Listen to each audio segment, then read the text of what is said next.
Overcoming negative thoughts and emotion mentality. So last 3 weeks ago, ay tinuturo ko po sa inyo ang patungkol sa overcoming. Una po ay overcoming victim mentality. Naalala niyo po ba yun? Pangalawang Sunday, tinuro ko po sa inyo yung overcoming grasshopper mentality.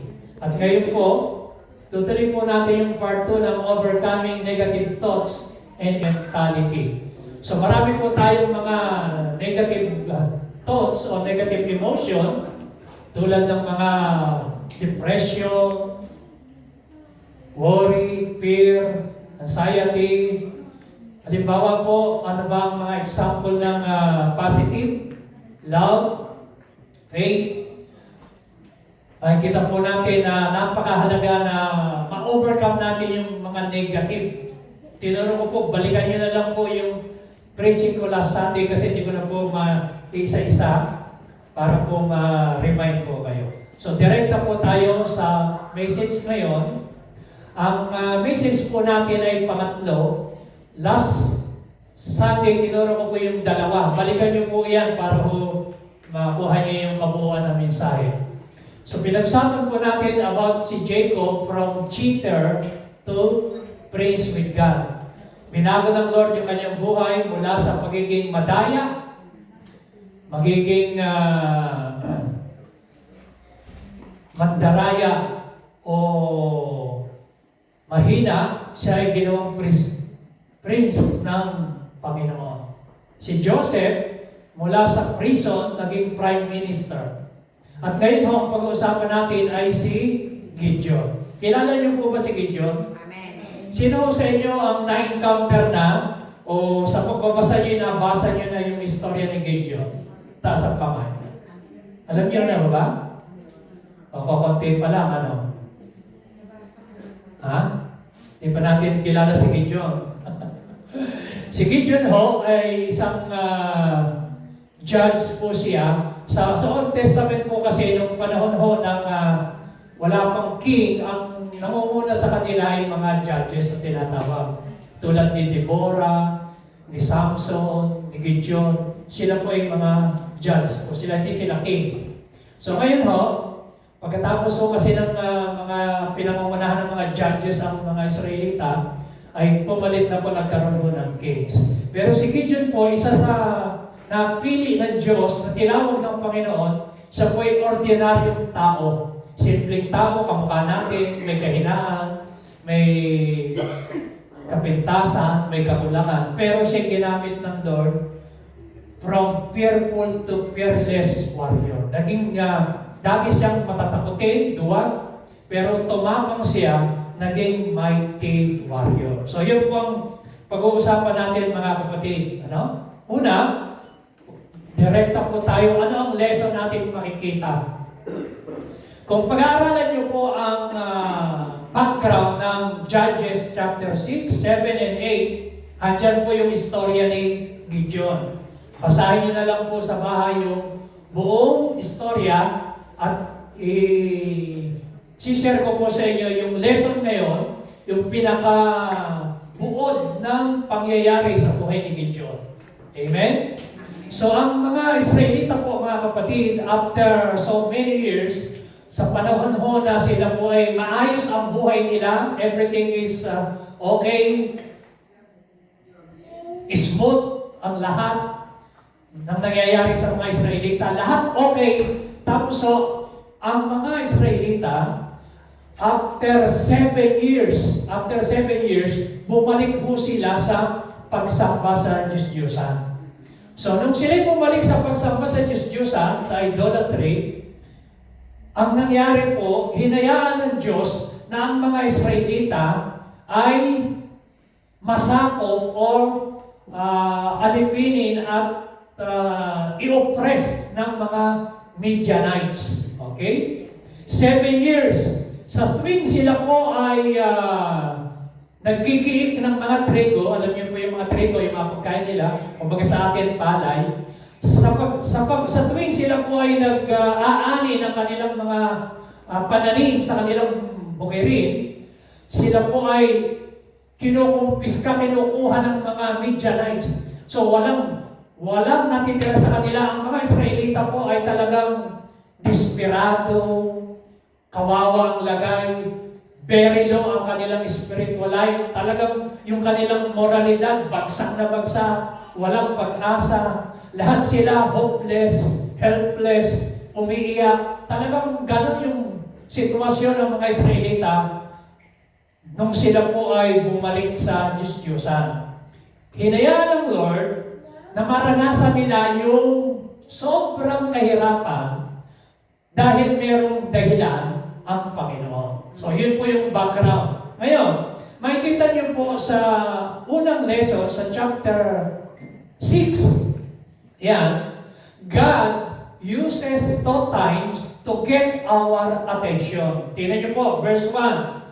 Again, the Israelites did evil in the eyes of the Lord, and for 7 years, He gave them into the hand of Midianites. 7 taon sila na kinakawawa, sinasakop, ino-oppress, kinukuha lahat ng ani nila. Wala ko silang ginawa. Kaya po ang mga Israelita, sila nagtatago na lang sila sa kuweba. Takot na takot silang lahat.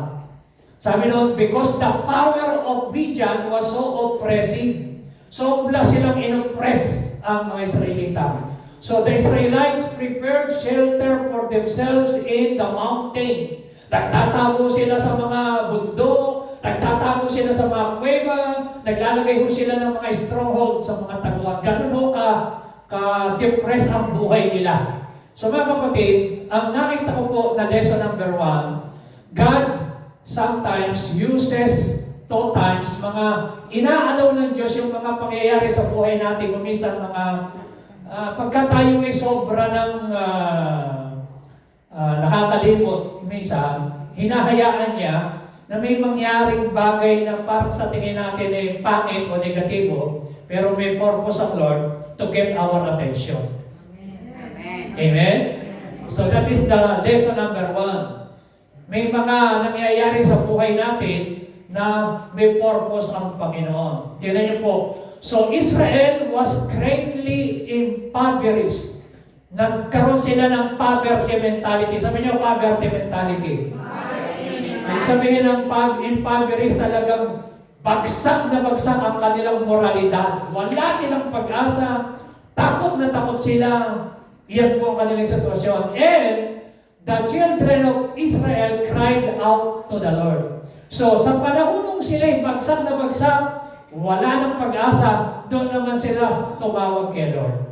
Alam mo, kung minsan ganyan ang tao Pagka ikaw wala ka nang magawa, ng isang quotation, when the power of man's end, the power of God begin. Amen? Amen. Pag wala ka nang magagawa, diyan ka natatawag sa Lord Yan po ang sitwasyon nila. Dumating talaga na wala na silang, hindi na nila alam ang gagawin nila, tumawag sila sa Lord, at doon naman sumagot ang Panginoon. Amen? So ano pong lesson number 1? Trials allow us to see God at work in us. Sabi ng 1 Peter chapter 5 verse 10, and the God of all grace who called you to His eternal glory in Christ, after you have suffered a little while. Sabihin mo, after you have suffered a little while. So ang Diyos daw mismo will Himself restore you and make you strong and firm and steadfast. Hallelujah. Amen ba? So minsan inaalaw ng Diyos, minsan magkaranas ka ng trials, ng suffering, pero ang purpose ng Diyos sa bandang huli, siya pa rin ang magre-restore sa iyo. Kamukha ng mga Israelita, matapos after 7 years, inalaw siya ng Diyos na makaranas ng oppression sa kamay ng mga Midianites, pero ang Diyos pa rin ang nag-restore sa kanila. Ang Diyos pa rin ang nagpalakas sa kanila. Ang Diyos pa rin ang nagpala sa kanila. At then, nagtagumpay rin sila. Tinalo nila ang buong Midianites. Amen? Amen. So, ganun din po tayo mga kapatid. Kung minsan, may purpose ang Lord sa buhay natin. Nakakaranas ka ngayon, maaari, financial problem, physical problem, so, bumabagsak ang katawan, mga sakit, karamdaman, emotional problem, problema sa Pilipinas, problema sa anak, problema sa asawa, problema sa emosyon. So kung meron kang nararanasan ngayon, kapatid, sabi ng Lord, and the Lord Himself restore you. Amen? Siya rin ang magre-restore sa iyo, siya rin ang magpapalakas sa iyo, at pag napagtagumpayan mo yan, magiging firm ka and steadfast. Palakpakan natin si Lord. Amen? So yun po ang lesson number 1. Okay? Every experience in life is a test. Sabihin natin. Samahan niyo po ako magbasa. And every trials in the lives of God's people is tailored to draw us closer to God. Tandaan niyo po yan. So, bawat daw po nararanasan natin sa buhay natin, tinetest tayo kung makakapasa. So, maaaring iba sa inyo ngayon ay under examine, under test.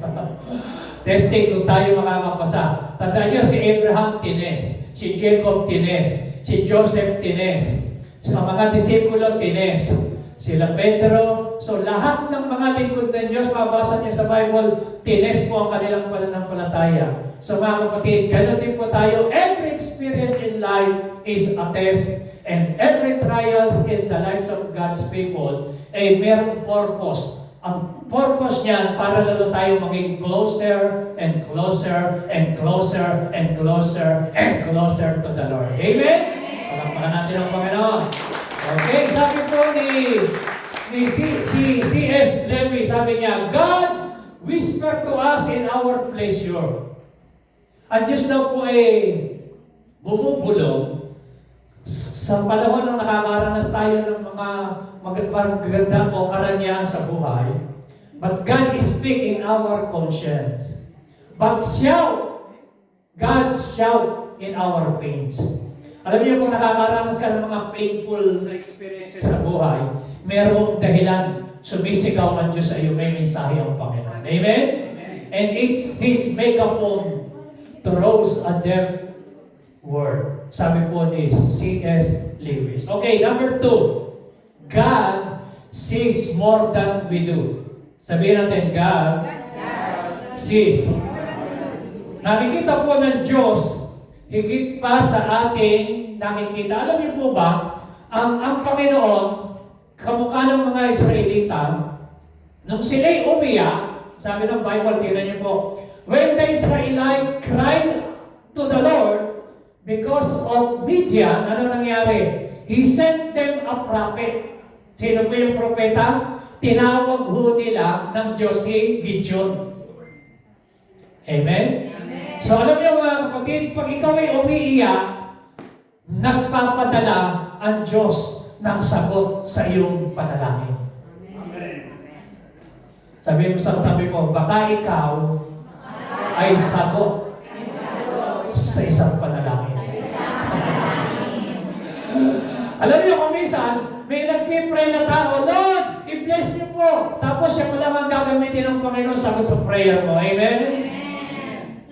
Di ba? Minsan marami tayong mga hinihingi sa buhay natin. Kapag ng mga Israelita, nung sila'y biglang umiyak kay Lord kasi wala na silang pag-asa. Ang sagot pala sa kanilang panalangin ay si Gideon na nagtatago, si Gideon na duwag, si Gideon na matatakotin, si Gideon na mayroong self-insecurity, yung bang napakababa ng tingin sa sarili, meron siyang full of insecurity si Gideon. Siya po ay weak, ang tingin niya sa sarili niya, mahina, walang magagawa. Pero siya pala yung sagot ng Diyos sa panalangin ng mga Israelita para sila magtagumpay. Alam mo kung minsan, nagpipray ka, hindi mo alam ang sagot pala ng Diyos sa iyong katabi mo. Amen? Amen. Sabi mo, baka ikaw ang sagot ng Diyos sa panalangin ko. Hallelujah! Amen! Yes! Kung minsan ang layo-layo ng tingin natin, yung pala, andyan lang ang sagot ng Diyos. Amen. Nagpipray ka. Na makakapartner sa buhay, yung pala, andyan lang sa tabi-tabi. Nagpipray ka ng may problema ka financially, yung pala, andyan lang ang sagot ng Panginoon. So kaya na, dapat yung answer ng Lord, mga kapatid, mabilis ang sagot ng Diyos. Amen? Oras na umiyak ang mga Israelita, sumagot agad ang Diyos. Kaya lang, minsan, di natin nakikita yung sagot ng Diyos. Hindi natin nakikita kaagad. At saka yung mga tao, hindi tayo mabilis mag-response na tayo pala ang gagamitin na Diyos. Halimbawa, Lord, nagpipray tayo, Lord, i-bless niyo po yung aking pamilya, i-save mo. Eh, nung umuwi ka ng Pilipinas na born again ka na, ikaw pala ang gagamitin ng Lord para mag-share. Nagpipray ka pa ng pastor, eh, ikaw pala ang gagamitin ng Lord. Amin mo ba? Para lang yan, nagpipray ka ng, Lord, bigyan niyo po ako ng pipirma sa papel ko. Eh, ang gagamitin pala yung si President Pedro Sanchez, sasabihin wala ng pipirma. Oo, gano'n. Mabilis ang sagot niya, Lord. Palakpakan natin ang Panginoon. Amen. Tinan niyo po, sabi ng Lord, nagpakita ang Diyos kay Gideon. The angel of the Lord came and sat down under the oak of Ophrah that belonged to Joash the Agarites, where his son Gideon was threshing wheat in a wine press to keep it from the Midianites. Nakita niyo po, tago ng tago si Gideon. Matatakotin niyan, duwan. Pero ito po ang mensahe. Basahin niyo po yung verse 12. Ilakas niyo. Samahan niyo po ko. Go. When the angel of the Lord appeared to Gideon, he said, "The Lord is with you, my warrior." Nakita niyo? Itong si Gideon, isang taong matatakotin, isang taong duwag, napakaliit ng tingin sa sarili, napaka-negative. Sobra siyang, negative yung kanyang thoughts, meron siyang negative mentality, insecure mentality, poverty mentality, weak mentality, least mentality. Itong si Gideon. Pero ang tingin sa kanya ng Diyos, nung kinausap siya ng Diyos, the Lord is with you. Sabi ng angel, you are mighty warrior. So, makikita niyo ho, kahit ikaw ay weak o fearful, pwede kang gawin ng Diyos na mighty warrior. Amen. Anong lesson?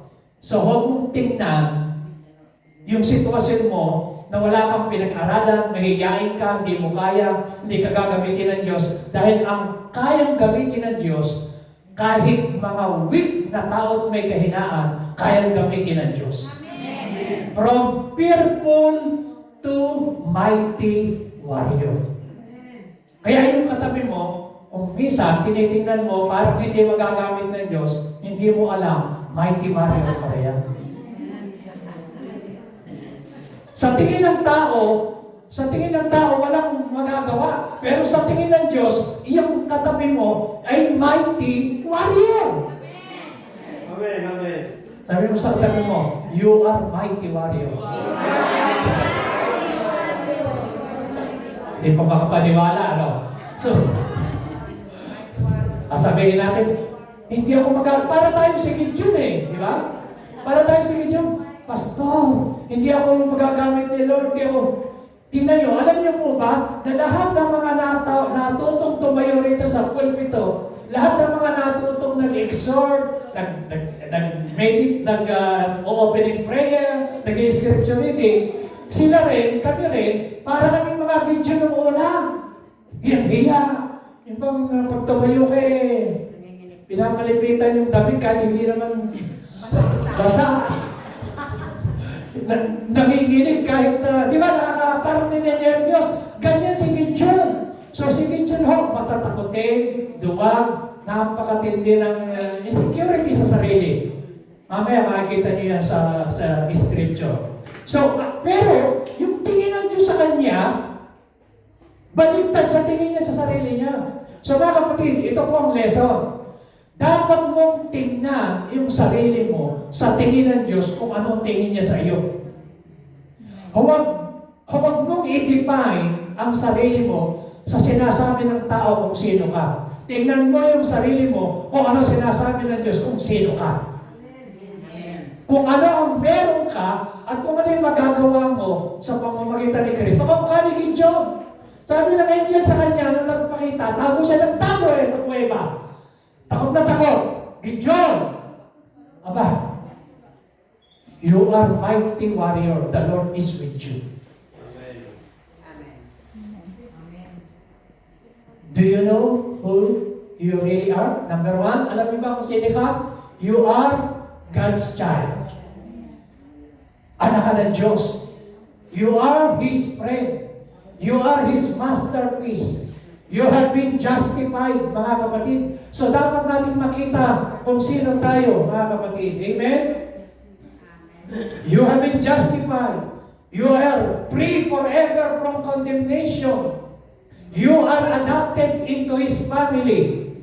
Your citizenship is in heaven. You belong to God. Never be separated from His love. You have everything from Him you need for life and godliness. So mga kapatid, dapat mong makita na you are the masterpiece of God. Anak ka ng Diyos. Hindi ka simpleng tao. Ngayon, ikaw ay Kristiyano, anak ka ng Diyos. Ang Holy Spirit nasa iyo, meron kang Word of God, binigyan ka ng authority, ng power ng Panginoon.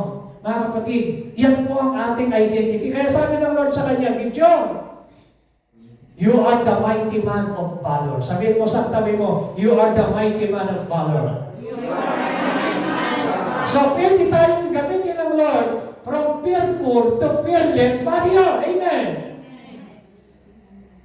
Eh dati ako rin ho, mahihain eh.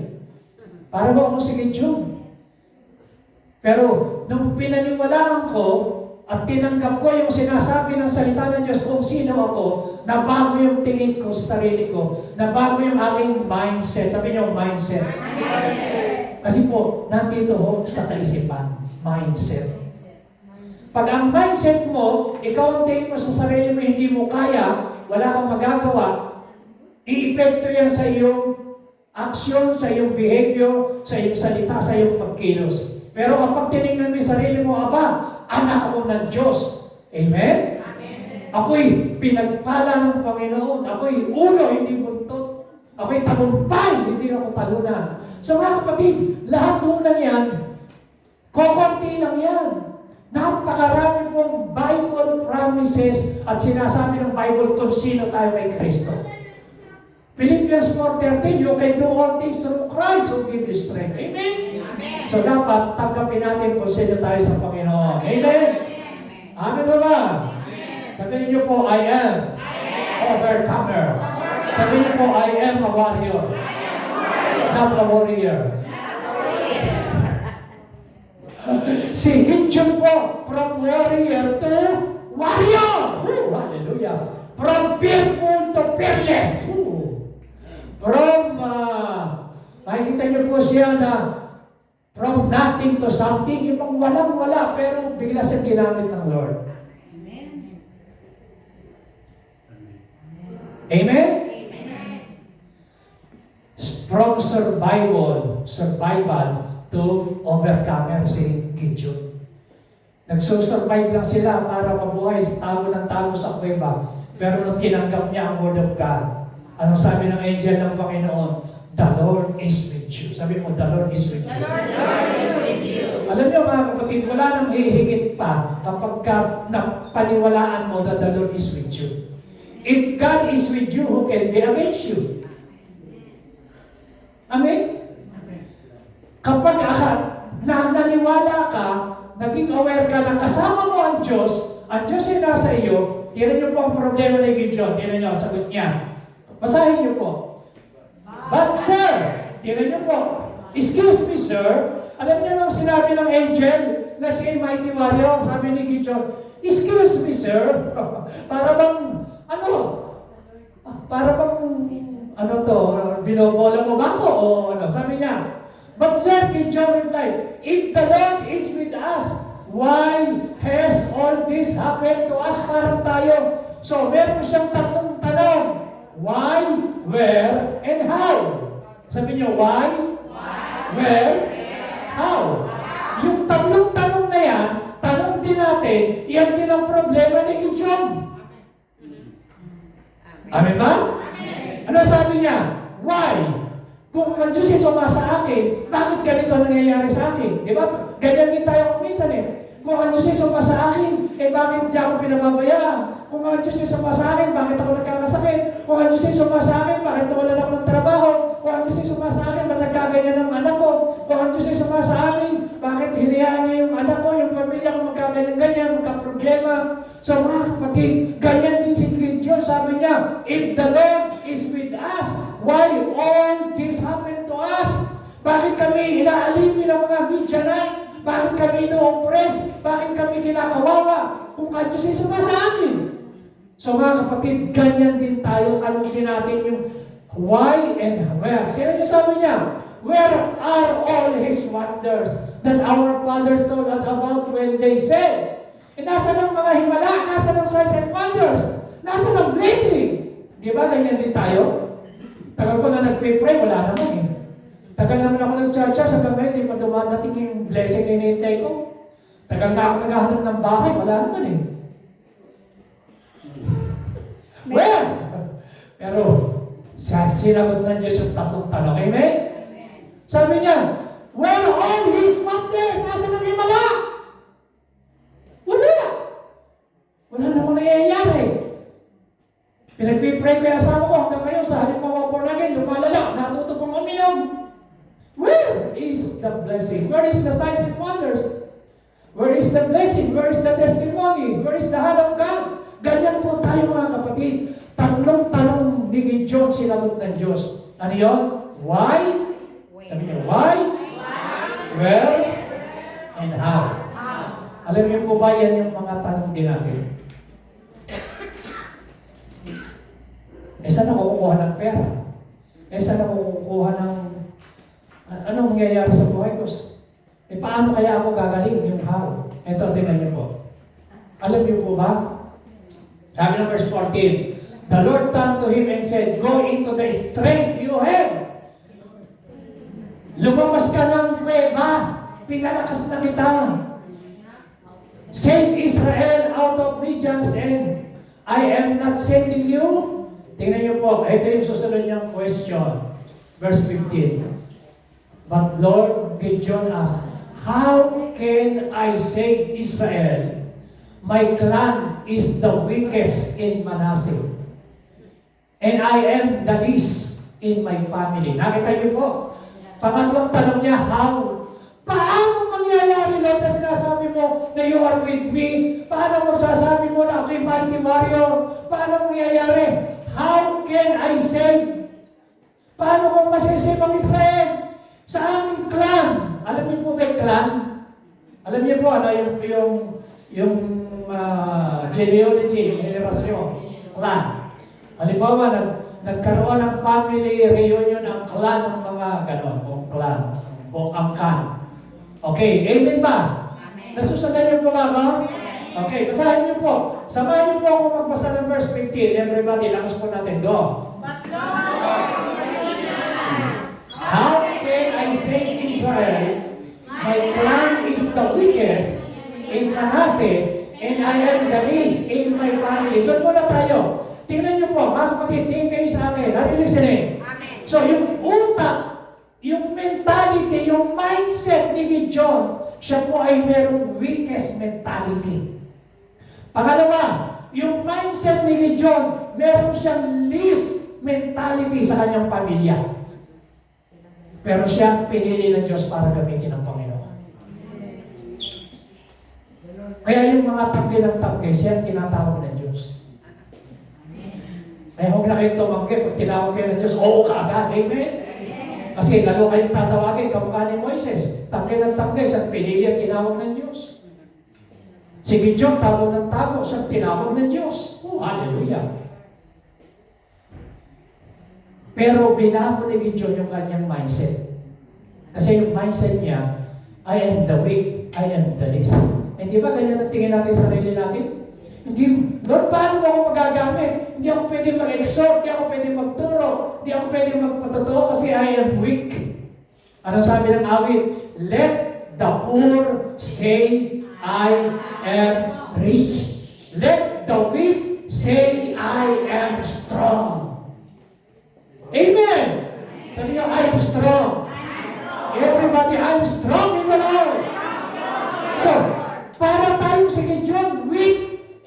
fixed mentality. Negative. Kailangan ma-overcome natin dito sa mentalidad. The battle is in the mind. Here. Pag dito pa lang, kaya nga tinuturuan tayo mag-medicate ng Word of God. Mapalitan natin ng salita ng Diyos yung mga negative thoughts natin. Kasi pag napaniwalaan mo, natalim yung salita ng Diyos sa puso mo, inaktuhan mo, yun ang meditation mo, yun ang mangyayari sa buhay mo. Alam niyo po ba, sabi ng Lord sa kanya, I will be with you and you will strike down. Sinasabi na ng Diyos, ako'y sumasa iyo. Pero si Gideon makulit. Hindi sa basta-basta na naniniwala sa sinabi ng Diyos, ganyan tayo.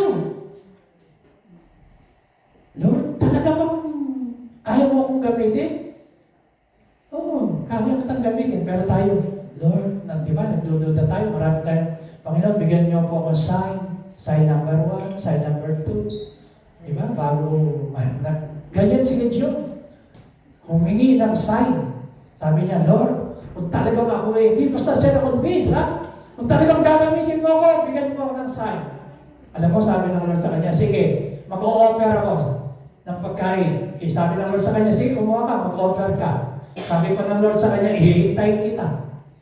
Tapos so, yung in-offer niya ng pagkain, gumawa siya ng altar.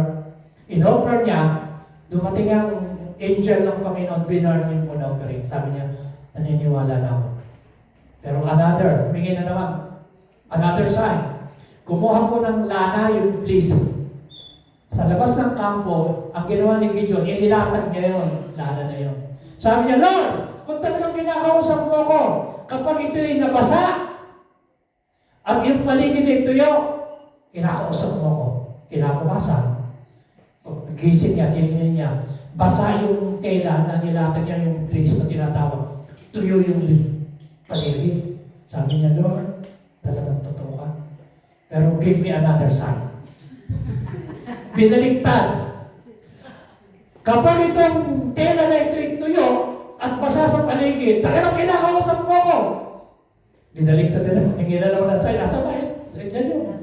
Ganyan talaga yung mentalidad niya. Yung kanyang mindset, hindi basta nabago. Tapos, pag-gising ulit kinabukasan, yung tela, tuyo, basa naman sa paligid, nabaliktad. Sabi niya, Lord, talagang naniniwala na ako sa iyo. Kaya mo akong gamitin.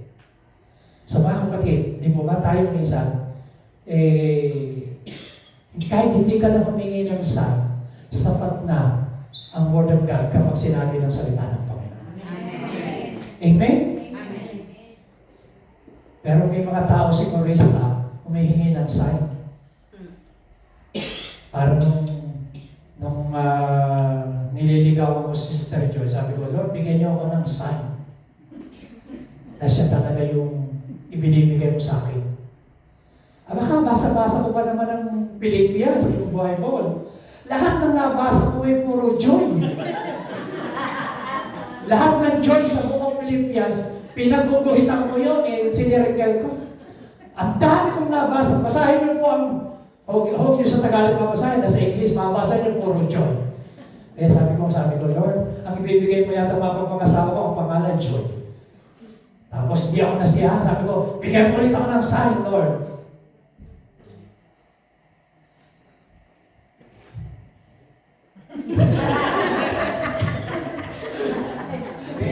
Yung pala, siya din humingi din siya ng sign sabi niya, sign niya, hiningi niya, sabi niya, Lord, talagang kung si Pastor Radig pa ang pangalan ko sa Pilipinas, hindi lang ako, Brother Radig, ang kilala. Ang ibinibigay mo sa akin, bibigyan mo ako ng sign. Pag 3 beses niya na sinabi yung I love you, siya yung binibigay mo sa akin. Matindi. Alam niyo ba, 3 beses yung sign na yun. Una, para mabilis tayo. Totoo yan ha, hindi po kami nagbibiro. Yung una, ay siniyar ko sa kanya sa Word of God. Pangalawa, sinabi ko. Pangatlo, sinulat ko. 3 beses. Hindi pa rin ako convinced. Tumatakip pa rin. Alam mo nangyari? Nag-fasting and prayer na ospital. Di totoo yun. Na-dextrose niya sa pagtanggi. Ganyan tayo kumisan di ba? Yung pagka may gusto ng Lord sa iyo, tumatanggi tayo kasi gusto natin yung sarili natin.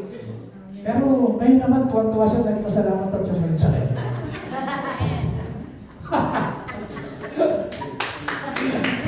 Amen. Sa mga kapatid, marami rin akong hiningin sign kung talagang siya ang binibigyan ni Lord. Pero kahit hindi ka humingi pala ng sign, nakita ko, kapag ang sinabi ng Lord sa iyo, nasa Bible, maniwala ka, totoo yun. Amen? Humihingi lang tayo ng sign na confirmation. Alam mo yung si Gideon? Hindi pa rin siya na-convince. Alam mo nangyari kaya siya na-convince? Eto, yung final na naniwala siya. Nung siya pumunta ng camp, merong isang lalaki na nanaginip. Si Sister Joy, alam mo yung sign niya ng nakita niya sa panaginip. Nagkita kami sa bus, kasi tagyangan ng tagi sa atin Nagkasakay kami sa bus, nahuli ko sila, nayakap ko siya. Dinarawa. Sabi niya, Lord, talagang siya na. Si Gideon, nagpunta sa camp dahil hindi niya makapaniwala kung susunod siya talagang gagamitin ng Lord. Alam mo, mayroong isang lalaki na naginip. Sabi niya, nakita ko sa panaginip na mayroong isang malaking tinapay na bilog. Tapos yung malaking tinapay na yun, umikot ng umikot, tapos yung kampo ng Midianites, bilangga niya. At yung kampo nawasak. Alam mo, simula nang sabi niya, sige Lord, susunod ako sa iyo, papagamit ako sa iyo. Alam niyo po, si Gideon, kumuha po siya ng 32,000 soldier. 32. Sabi ng Diyos, sobrang dami naman yan. Sabi mo sa kanila, lahat ng duwag at matutakutin, umuwi na ng bahay. Alam mo, nawala, 10,000. Lahat ng duwag, lahat ng matatakutin, nag-uwian. Sabi ng Lord, ang dami pa rin ang natira kasi 10,000, kailangan bawasan mo yan. Isang pagsubok pa, daan kayo sa river. Lahat ng iinom na parang aso, tatanggalin mo. Pero yung iinom, yung aso na parang aso malululuhod sila, tapos iinom sa dilang ganon, tatanggalin yun. Yung iinom, nakukuha ng tubig sa kamay, na nakatingin na ganyan, sasalo. Yun ang sasama mo sa gera. Alam niyo ang natira? 32,000, ang natira 300. Kaya kung nausin, tinatawag na Gideon 300. Yun ang istorya. Amen? Palakpakan natin ang Panginoon. So ngayon, yung Gideon 300 na yan, na tinatawag, may dahil kung saan panaginip. Ito ang panaginip.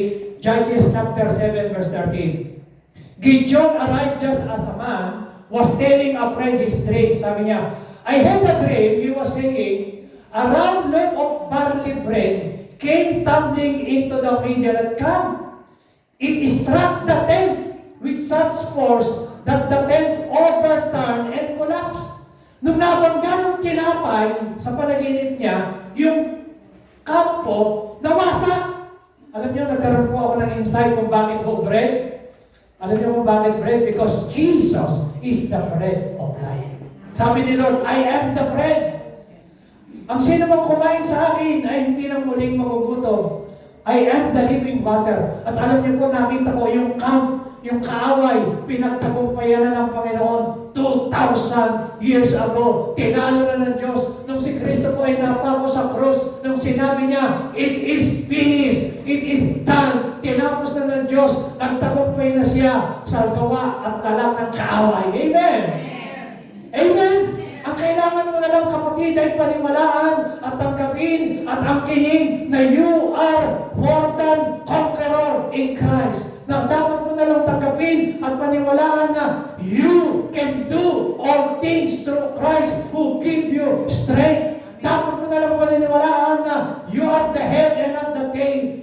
an overcomer. Kapatid, gagamitin ka ng Panginoon. Palakpakan natin ang Diyos. Hallelujah. Amen. Amen? So, ang lesson mga kapatid, kinumpirm, God confirmed His priorities and purpose with His presence. Ang presence ni Lord, sabi niya, I am with you. I will be with you and you will strike. Tandaan niyo mga kapatid, the Lord is with us. Amen? Amen. The Lord is with me. Sabihin niyo, the Lord is with me. Sabihin mo, the Lord is with me. So, huwag mo kayong matakot, ano man ang sitwasyon, ano man ang kalagayan, the Lord is with you. Sabi ng Bible, Psalms 118 verse 69, 6-9, basahin natin. Everybody, lakas natin. The Lord is on my side. I will not fear. What can man do to me? So kapag ang Diyos ang nasa iyong side, pag ang Diyos ang kasama mo, walang magagawa ang takot sa buhay mo. Amen. Sabi niyo, the Lord is on my side. Everybody lang sa atin, the Lord is on my side. Sabi niyo, the Lord is my helper. The Lord is my refuge. So, dati-dati itong si Gideon, tago ng tago sa kuweba, tago ng tago sa bato, gumagawa ng mga tanggulan, stronghold. Pero ngayon, sabi niya, the Lord is on my side, the Lord is my helper, the Lord is my refuge, the Lord is my Lord. Hallelujah. Amen? Ilakas mo po natin, sabi natin, the Lord is on my side. The Lord is my helper. The Lord is my refuge. The Lord is my salvation. Sabi natin, the Lord is the stronghold of my life. I will not be afraid. Palakpakan natin ang Panginoon. Amen. Amen. So, tandaan niyo po, private faithfulness is a prerequisite to public usefulness. Alam niyo nangyari kay Gideon? Kauna-unahan pinagawa sa kanya ng Diyos, pinasira yung idolatry ng kanyang tatay. Kasi yung kanyang pamilya, mga sumasamba sa Diyos-Diyusan. Alam niyo unang ginawa? Alam ng Lord, o sige, nung siya handa ng sumunod, first vision niya, sinira niya lahat ng mga Diyos-Diyusan ng kanyang mga kapamilya sa bahay niya, gabi. So, hindi ko sinasabing sirain niyo yung mga at basagin yung Diyos-Diyusan ng inyong mga kapamilya, lalo na kung di pa born again. Pero siya, yun ang pinagawa sa kanya ng Panginoon. Sabi niya, the angel said to him, take the meat and the unleavened bread, place into the rock, pour out in the broth, and Gideon. Tapos so yan, pag tinalik po natin ang basa, yan, chapter 6 verse 23, sabi ron, tear down your father's altar to Baal and cut down the Asherah pole beside it. Pinawasak sa kanya. So, alam niyo po ang lesson number 4. Ito po ang lesson number 4. Yan. Private faithfulness is a prerequisite to public usefulness. So, kung ikaw ay nagpipray privately, gagamitin ka ng Diyos publicly. Amen? Amen? Amen o ba? Kung ikaw ay nag-meditate privately, igagamitin ka ng Panginoon publicly. Parang may ng amen. Amen! Hallelujah. Anong sikreto? Private faithfulness. So kaya kung inuna ng Diyos yung kanyang private, sirain mo. Alam niyo, pag sinabing idolatry, hindi lang po ito tumutukoy sa mga idol, ang mga Diyos-Diyosan. Idolatry, isang bagay na mas mahal mo, mas inuuna mo, mas pinaglilingkuran mo kaysa sa Diyos, ang tawag dyan, idolatry. Amen ba? Amen. So dapat, ang Diyos ang number 1. Amen? So, pinakikita ng Lord na pwede mong maging idolatry ang boyfriend mo, ang girlfriend mo, kagandahan mo, power, prestige, pleasure, itsura, trabaho, anak, pwede yung maging idolatry mo kung iyan ang laging number 1 sa buhay mo kaysa sa Diyos. So, hindi sinasabing mo pabayaan yan. Ang pinapakita ng Lord, love God above all. Dapat si Lord ang number 1. Amen? Palakpakan natin ang Panginoon. Hallelujah. So, kaya po yun ang lesson number 4. Okay, number 5. God is patient with our faith process. Alam niyo, ang Diyos, masyado po siyang mapagpasensya sa pagtuturo niya sa atin. Kamukha ni Gideon. Sa kabila ng kanyang mga hiningi ng mga signs at mga kondisyon, mga tanong, pinagpasensyahan pa rin ng Panginoon hanggang sa Gideon ay natutong manampalataya. From fear to faith. Sabi niyo, fear to faith. So from fear to faith, natuto siyang sumunod. Alam niyo ang sikreto ni Gideon, nung sinaniwala niya, ano sabi ng verse 23, lakas niyo? Then,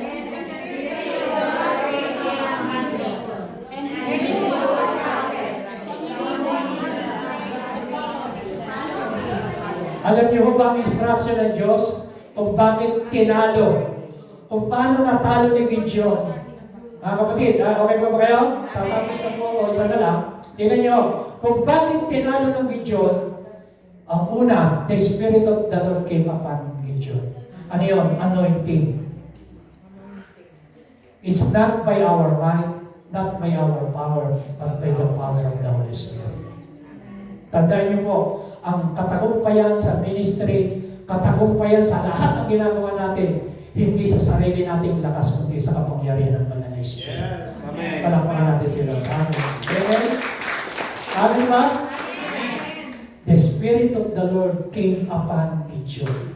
Nung sinaputo ng sumunod sa Lord, at handa na siyang paggamit sa labanan, the Spirit of the Lord came upon him. Alam niyo, yung anointing dumating sa kanya.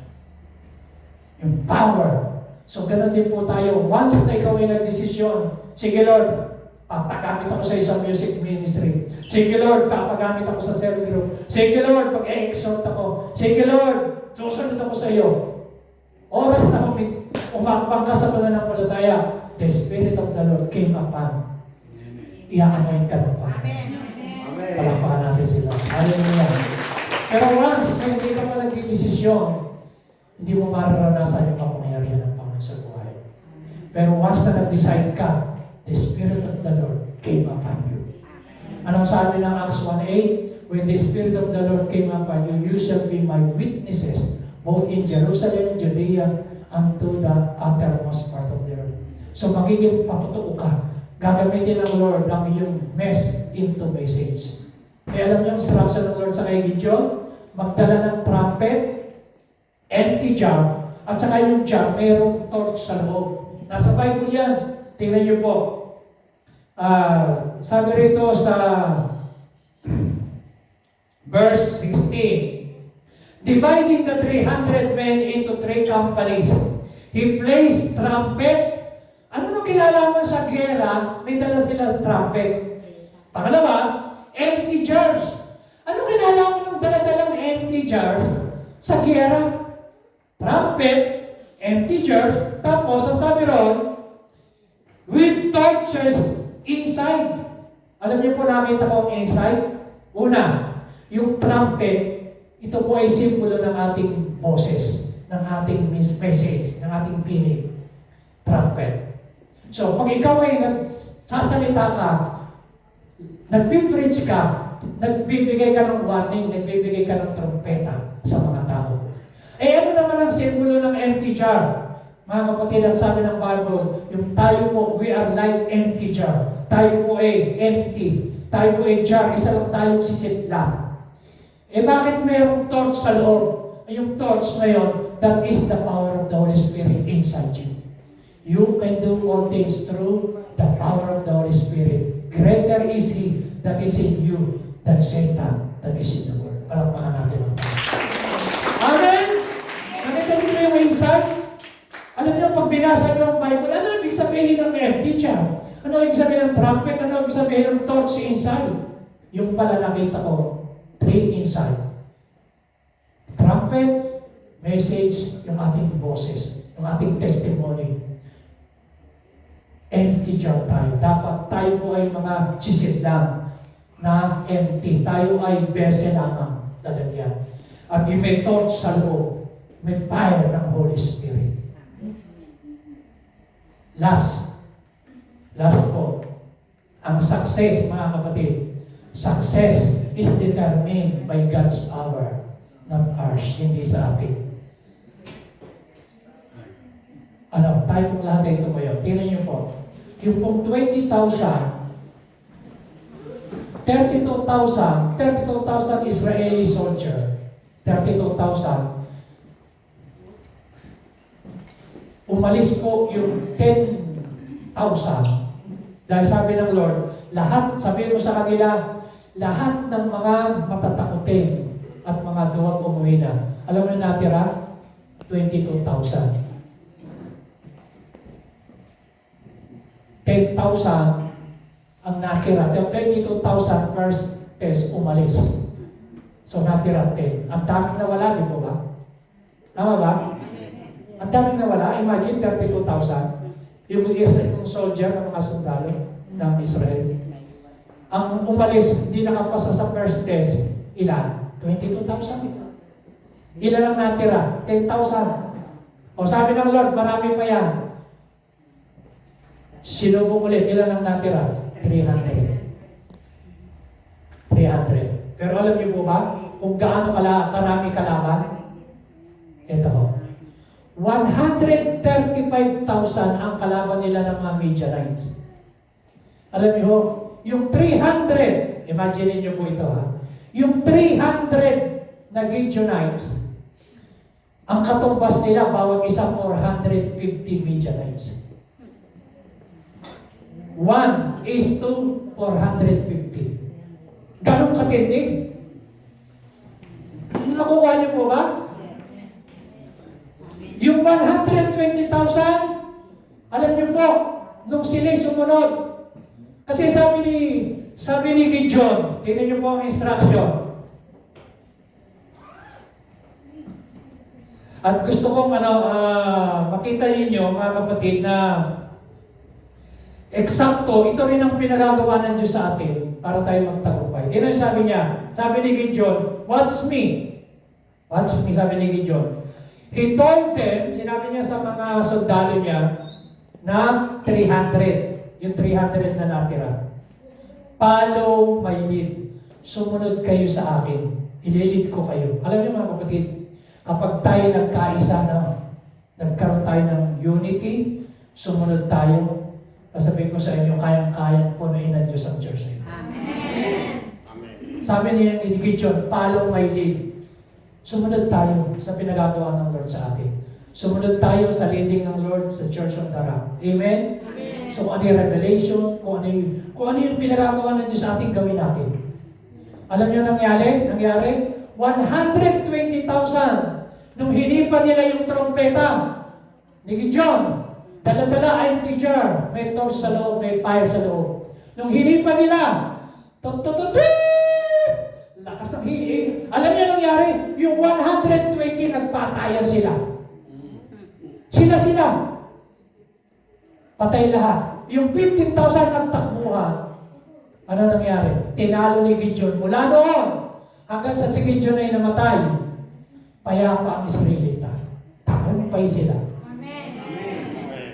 Yan po ang istorya. So, ano nangyari? Si Gideon, meron siyang least mentality, weak mentality, insecurity. Ginamit ng Diyos kasi na-overcome niya yung kanyang negative thoughts, negative mindset. Mga kapatid, bago tayo umuwi, bago tayo mag-iwa-iwalay, tayo po'y manalangin. Amen? Hallelujah. Lord, ako'y naniniwala na marami kami tinuro sa aming lesson sa buhay ni Gideon. From fearful to fearless warrior. Gawin niyo rin po kami, Panginoon, from fear to faith. Maaaring yung iba sa amin dito, ngayon kami kamukha ni Gideon, meron kaming weak mentality, least mentality. Tingin namin sa aming pamilya, minsan kawawa, di nag-aral, mahina, walang magagawa. Very weak. Lord, change our mind. Change our mindset. Change our perspective, Lord. Hallelujah. Uuwi kami.